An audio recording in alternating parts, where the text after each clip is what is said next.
अंतिम संस्कार तो आपने कई तरीके के देखे होंगे, लेकिन इस रिपोर्ट में आज हम आपको बताएंगे गौ माता का अंतिम संस्कार। जी हाँ, मध्य प्रदेश के झाबुआ जिले के थानला में एक गाय की मौत के बाद जो गोपालक हैं, उनका परिवार इतना भावुक हुआ कि परिवार के सदस्य के रूप में गौ माता को अंतिम विदाई दी गई। देखिए रिपोर्ट। ये तस्वीर आ रही है मध्य प्रदेश के झाबुआ जिले के थानला से। तस्वीरों में आप देखिए कि एक गाय है जो मृत पड़ी हुई है। दरअसल इस गाय के मालिक हैं आत्माराम शर्मा।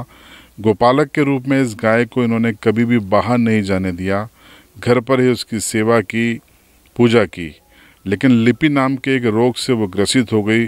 लाख प्रयास के बावजूद भी वो उसे बचा नहीं पाए। जब उसकी मौत हो गई तो उन्होंने बाकायदा परिवार के सदस्य के रूप में उसे अंतिम विदाई देने की सोची। और तस्वीरें देखिए कि अंतिम विदाई के पहले किस तरीके से उनकी पत्नी भावुक हो रही हैं, मृत गौ माता से कैसा संवाद कर रही है। अंतिम विदाई के लिए बाकायदा एक ट्रैक्टर ट्राली लगाई गई। ट्रैक्टर ट्राली को सजाया गया फूलों से। उसके बाद कई गौपालक और गौ भक्त इस अंतिम यात्रा में शामिल हुए। शहर के प्रमुख मार्गों से गुजरती हुई ये अंतिम यात्रा मुक्तिधाम पहुंची और यहाँ पर विधिवत मंत्रोपचार के बाद गौ माता को दफन किया गया। इस अवसर पर जो लोग मौजूद थे वो काफ़ी भावुक थे। गौपालक के साथ साथ इन लोगों ने क्या कहा, सुनिए। आज गौ माता की शव यात्रा निकाली जा रही है, किस तरह से आपने इनकी सेवा की और क्यों एक शव यात्रा निकाली जा रही है? सर, एक इसको हम पशु नहीं मानते हैं, ये हमारा एक घर का सदस्य है। विगत 11 वर्षों से हमारे पास में है ये, और इसको हम माँ समान समझते हैं। इसको माँ के हिसाब से मैं इसको पशु की नहीं मानते, इसलिए इसकी शव यात्रा निकालना चाहते हैं इसके। और विगत कम से कम 20 से 25 दिन से ये बीमार थे और हमने इसका बहुत इलाज करवाया। हर तरह से डॉक्टर ने जैसा कहा वैसा इलाज करवाया। उसके बाद भी आखिर हम इसको नहीं बचा पाए। डॉक्टर ने भी कहा कि क्या करें, आप बहुत सेवा की आप लोगों ने। किस तरह की बीमारी से ग्रसित है? इसकी लंपी वायरस बोलते हैं, डॉक्टर द्वारा बताया गया है। देखिए ये जो है वो लंपी वायरस है। इसमें पशु मरता नहीं है, लेकिन ये पता नहीं ये कैसे गया है इसके जान। और इनकी शव यात्रा किस तरह से निकाली जा रही है? इस शव यात्रा ये तक क्या है कि पूरे में मेरे मन की इच्छा यही थी कि इसको जो है कि अपन इंसान की तरह इसकी भी शव यात्रा निकालें, क्योंकि ये गाय हमारी माता है। यही मेरी सच्ची सेवा रहेगी इसके लिए। हो गया बच्चों जैसा, कैसा लग रहा है मेरे को। घर में कोई इनकी बस्ती मेरे को बहुत अच्छा लगता है, इनका काम करती मेरे को बहुत अच्छा लगता है। 2 महीने चले गए तो ऐसा मेरे को रोज़ मिलने जाते थे, रोज़ मिलने जाते थे। आज वो सुना कर गई मेरे घर, बार बार मुंह दुखता मेरा, कृष्णा रानी करते करते। आज वो कल भी मैंने खाना नहीं बनाया, चलो भी गाय के लिए उनके पास ही बैठे रहे। बहुत लगाव था हम गायों से, क्या करें। भगवान ने इलाज भी करवाया, महंगा से महंगा नहीं रह पाई। गौवंश की अंतिम यात्रा निकल रही है, किस तरह से देखते हैं आप?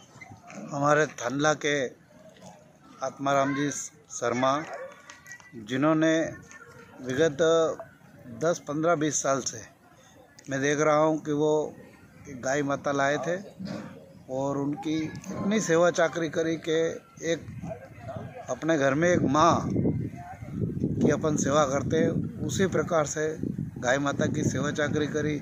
मैं रात में भी इधर से निकलता था, देखता था कि वो जो ठंड नहीं लगे उसके लिए भूसा बिछाते थे, ओढ़ने का बाकायदा कंबल वगैरह, और खाने का भी इतना उनका ध्यान रखते थे कि जैसे एक अपनी माता जी को यही अपन सेवा चाकरी कर रहे हो। इस प्रकार से सेवा चाकरी करी।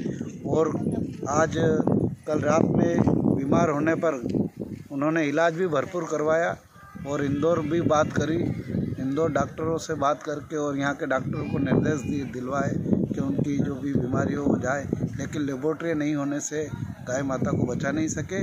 और आज उनकी अंतिम विदाई भी इसी प्रकार कर रहे हैं जैसे कि एक अपने घर में कोई अपने मानव या अपनी माता जी की मृत्यु होने पर विदाई होती है, उसी प्रकार से विदाई कर रहे हैं। ऐसे गो भक्त हमारे थानला में है, उनको मैं सत नमन करता हूं और साधुवाद देता हूं।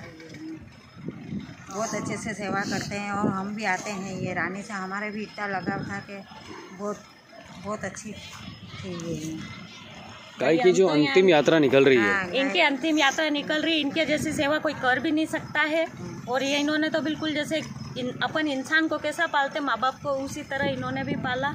और मैं तो रात दिन यहाँ से देखती थी, निकलती थी, मेरी जॉब थी। तो इतनी सेवा तो कोई कर ही नहीं सकता ये जितनी इन्होंने की है। नगर में कई गोपालक हैं, क्या आपने कभी किसी गोवंश की अंतिम यात्रा इस तरह से देखी? इस तरह से कोई यात्रा हमने देखी भी नहीं, और इतना बढ़िया ये कर रहे हैं धूमधाम से कि इस बार ऐसी सेवा हमारे सौभाग्य में भी नहीं है ऐसी, और हमको तो इसके दर्शन हो गए, वही सबसे बड़ी सौभाग्य की बात है हमारे लिए। तो और हमें इतनी अच्छी अंतिम विदाई, और अंतिम विदाई भी बहुत अच्छी है। इसको देख के तो मैं यहाँ से निकलती थी तो मेरे को भी लगाव हो गया था इससे, रोज मिले बिना तो मैं भी नहीं जाती थी यहाँ से। गोवंश की मृत्यु हुई है, उनकी शव यात्रा निकाली जा रही है। पहली बार ऐसा देखा जा रहा है कि कोई गोपालक जो है शव यात्रा निकाल रहा है, और वो भी वैसे जैसे किसी मनुष्य की निकाली जाती है। किस तरह देखते हैं आप? पुरातन समय से प्रत्येक घर में गोवंश हुआ करता था। जैसे जैसे समय बीता और सन 2000 के बाद एकदम से लोगों ने वैभवशाली जीवन जीने के पीछे इन आध्यात्मिक चीज़ों को, इन पुरातन चीज़ों को छोड़ दिया। आज गाय केवल दूध देने का एकमात्र साधन बना हुआ है। उसके लिए हम बाज़ारों में कई गायों को विचरण करते हुए देखेंगे। आवारा पशु मालिकों द्वारा गायों को ऐसा छोड़ना और फिर उन्हें आवारा कहना बहुत ही हृदय विदारक रहा। लेकिन ये जो गोपालक हैं, इन्होंने एक अनूठी मिसाल पेश की है। इन्होंने कभी गाय को दुधारू पशु के रूप में नहीं देखा, अपनी माँ मानते थे और उसकी सेवा करते थे। बाज़ारों में गायों को छोड़ना और फिर उन्हें जूठन खिलाना, जूठन के नाम पे उन्हें प्लास्टिक खिलाना, उन्हें डिस्पोजल पैकिंग की चीज़ें उनको डालना, वे खाएंगी, वे मर जाएगी। एक प्राणी के अंदर इतनी बुद्धि नहीं होती है कि वे किस चीज़ को खाए ना खाए, केवल स्वाद जान करके वे खाती हैं और उनकी असामयिक मृत्यु होती है, जिससे कि पूरे समाज को इसका दोष लगता है। यह ब्रह्मांड गाय के बिना, गौ गंगा गायत्री के बिना नहीं चल सकता। ये हमारी पुरातन मान्यताएं हैं, इन्हें मान करके चलना होगा। आज की घटना निश्चित ही लोगों को सीखने को बहुत कुछ देगी। मैं आत्माराम शर्मा का हृदय से आभारी हूँ कि उन्होंने एक गाय के लिए अंतिम यात्रा पेश की है। मैं पार्षद वार्ड क्रमांक 3 और मंडल अध्यक्ष होने के नाते मैं उन्हें बधाई देता हूँ, और मुझे वाकई में बहुत अच्छा लगा कि गाय के प्रति इतना प्रेम तो लगभग हर गोपालक में होना चाहिए। वंदे गौ मातरम। कर पुनः गाय की सेवा करें। हमारे लायक सभी के लायक जो भी वो सब सेवा होगी हम आपका सहयोग करेंगे। इस गौ माता की अंतिम विदाई के रूप में 2 मिनट का मौन धारण करके, हे भगवान प्रभु, हे परमात्मा, गौ माता तो अपने आप में पवित्र, हम क्या प्रार्थना कर सकते हैं? ये प्रार्थना कर सकते हैं कि उसके साथ हमको भी सद्बुद्धि दे, हमारा भी कल्याण हो और इस जो है जीवन को धन्य बनाए। भगवान इसको अपने चरणों में गोलोक में वास ही प्रार्थना करके 2 मिनट का। गौ माता के प्रति समर्पण और भक्ति अतुलनीय है। आत्माराम शर्मा और उनके परिवार की ये कहानी आपको कैसे लगी, कमेंट बॉक्स में ज़रूर बताएं। चैनल को सब्सक्राइब करें और बेल आइकन दबाएं।